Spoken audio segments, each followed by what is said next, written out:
Hai, semangat pagi. Jumpa kembali bersama Bu Guru. Assalamualaikum warahmatullahi wabarakatuh. Anak-anak yang hebat, apa kabarnya kalian semua pagi hari ini? Bu Guru senantiasa doakan kalian agar dalam keadaan baik, sehat, dan tetap bersemangat ya.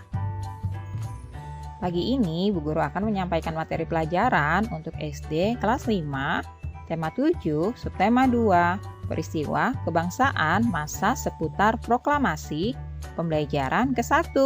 Namun sebelum kita mulai, marilah kita awali pembelajaran kita pagi hari ini dengan pembacaan doa terlebih dahulu ya, agar kita senantiasa diberikan kesehatan dan juga kemudahan untuk memahami materi pelajaran yang akan Bu Guru sampaikan pada pagi hari ini. Nah, anak-anak yang hebat, apakah kalian sudah siap semuanya? Anak-anak, terbentuknya Negara Kesatuan Republik Indonesia tidak hanya cukup dengan pembacaan naskah Proklamasi Kemerdekaan pada tanggal 17 Agustus 1945. Namun, terbentuknya Negara Kesatuan Republik Indonesia melalui berbagai tahapan dan juga peristiwa ya.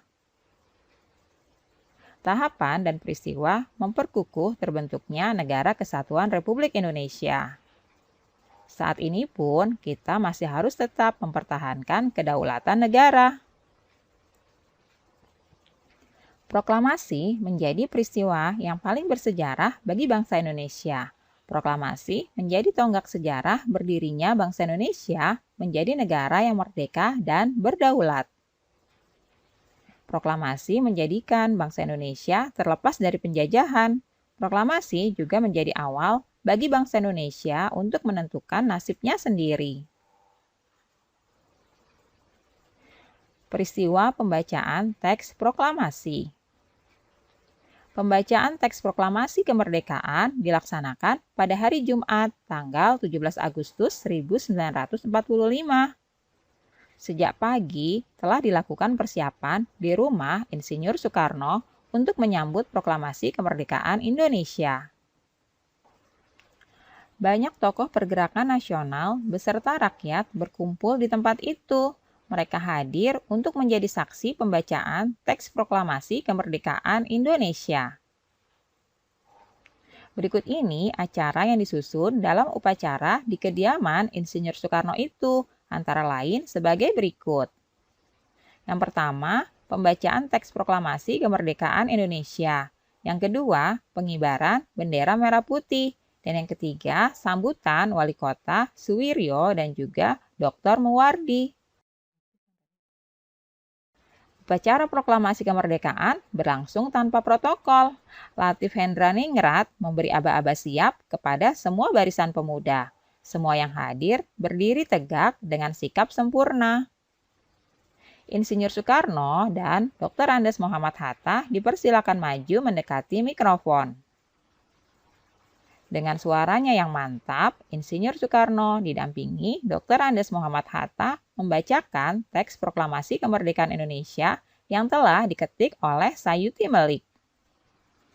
Berikut teks proklamasi yang diketik oleh Sayuti Melik.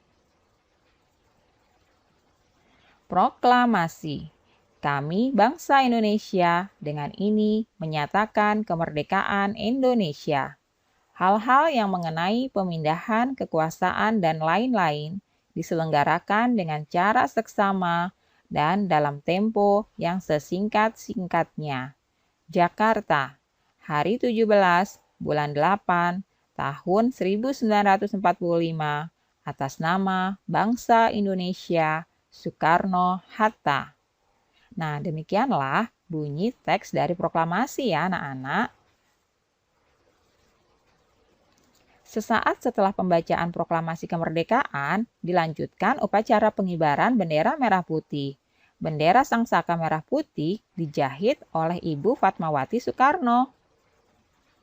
Suhud mengambil bendera dari atas baki atau nampan yang telah disediakan dan mengibarkannya dengan bantuan Sodanco Latif Hendraningrat. Kemudian, Sang merah putih mulai dinaikkan dan hadirin yang datang bersama-sama menyanyikan lagu Indonesia Raya. Bendera dinaikkan perlahan-lahan menyesuaikan syair lagu Indonesia Raya. Nah, anak-anak sekarang buatlah ulasan mengenai isi bacaan di atas tadi ya. Kalian tuliskan pada kolom berikut ini.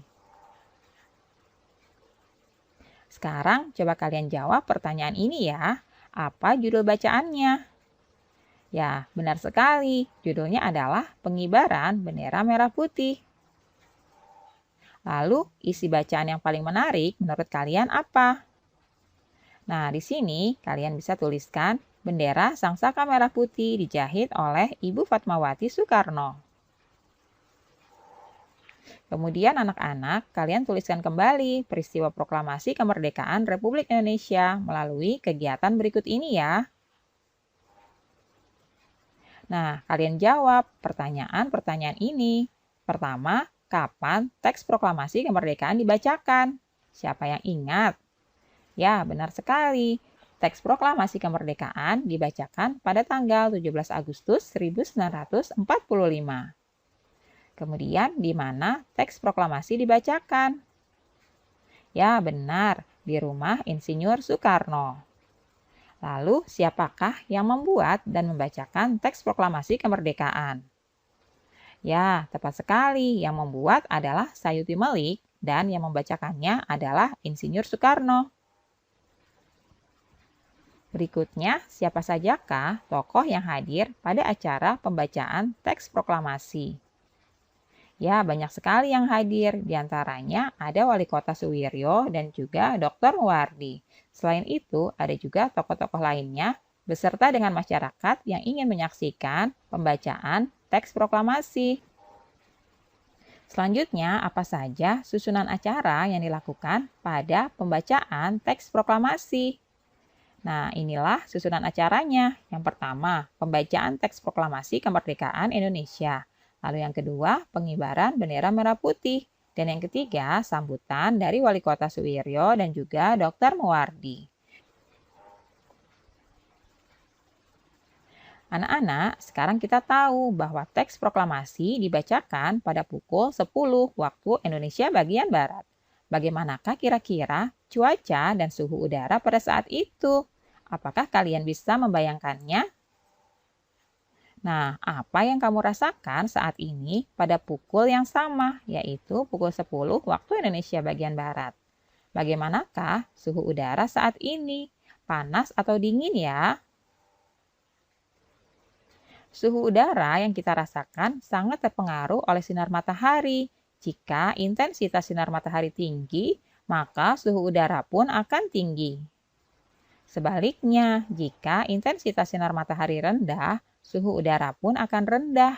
Hal tersebut juga berkaitan dengan perpindahan kalor secara radiasi dari sinar matahari ya. Kalor mengubah suhu benda. Anak-anak, kalor didefinisikan sebagai energi panas yang dimiliki oleh benda. Secara umum, mengetahui adanya kalor yang dimiliki oleh benda dapat dilakukan dengan cara mengukur suhu benda tersebut. Jika suhu benda tinggi, kalor yang dikandung oleh benda juga besar. Sebaliknya, jika suhu benda rendah, kalor yang dikandung oleh benda tersebut juga kecil. Kalor yang dimiliki oleh suatu benda bisa berubah-ubah ya, bisa naik, bisa juga turun, karena kalor dapat berpindah dari suhu yang tinggi menuju suhu yang rendah. Contohnya bahwa kalor dapat mengubah suhu benda antara lain, air panas memiliki suhu tinggi, air dingin memiliki suhu rendah. Apabila kedua air dicampur, campuran itu akan menghasilkan suhu baru. Suhu rendah akan meningkat karena menerima panas yang bersuhu tinggi. Nah, anak-anak, alhamdulillah pembelajaran hari ini sudah selesai ya. Terima kasih sudah menyaksikan video pembelajaran pada pagi hari ini.